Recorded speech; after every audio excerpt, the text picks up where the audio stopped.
সংসদ ভবনের সামনে থেকে নাজমুল হাসানের সঙ্গে যুক্ত হচ্ছি। নাজমুল, রাত তো অনেক গড়িয়েছে, এই মুহূর্তে কি অবস্থা? শিক্ষার্থীরা কি বলছেন? কটা পর্যন্ত তারা তাদের এই আন্দোলন চালিয়ে যাবেন এবং তাদের পরবর্তী কর্মসূচি কি?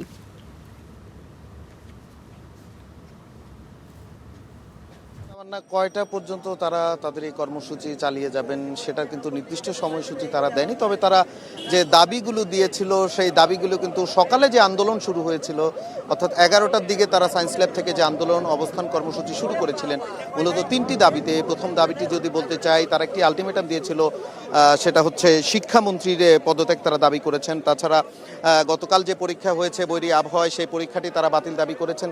এছাড়া তারা আরও একটি দাবি করেছেন, যেটি হচ্ছে শিক্ষামন্ত্রীর অসঙ্গতি কথা বলার জন্য তারা হচ্ছে তাদের সামনে এসে তাকে ক্ষমা চাওয়ার একটি দাবি তুলেছেন এবং তারই পরিপ্রেক্ষিতে তারা পরবর্তীতে আজকে বিকেলের দিকে কিন্তু সংসদ ভবনের সামনে এসে অবস্থান নেয় এবং সংসদ ভবনের সামনে থেকে আসলে একটি উত্তেজনাকর পরিস্থিতি তৈরি হওয়ার পর তাদেরকে কিন্তু পুলিশ পেছনে হটিয়ে দিয়েছিল, কিন্তু পরবর্তীতে সন্ধ্যার পরে কিন্তু তারা আবারও এসে জড়ো হয়েছে সংসদ ভবনের গেটের সামনে এবং সেখানে এখন পর্যন্ত তারা অবস্থান কর্মসূচি পালন করছে। দেখতেই পাচ্ছেন আসলে সড়কের মাঝে তারা অবস্থান করছেন, সেখানে বসেছেন এবং তারা তাদের দাবি দেওয়াগুলো আসলে উপস্থাপন করছেন, কিছুক্ষণ পরপর স্লোগান দিচ্ছেন এবং তারা আসলে জানাচ্ছেন যে এখন পর্যন্ত তারা কোনো সদুত্তর পায়নি আসলে কর্মসূচিগুলো নিয়ে তাদের পরবর্তী পদক্ষেপ কি, অথবা তাদের যেহেতু আমরা জিজ্ঞেস করেছিলাম এখানে যারা আন্দোলনরত শিক্ষার্থী রয়েছেন আগামীকালও তাদের পরীক্ষা রয়েছে, তারা বলছেন যে আগামীকাল পরীক্ষাতে তারা অংশগ্রহণ হয়তো অনেকে করবেন। তাছাড়া আজকে পর্যন্ত তারা মূলত চাচ্ছেন আগামীকালকের পরীক্ষাটাও স্থগিত করে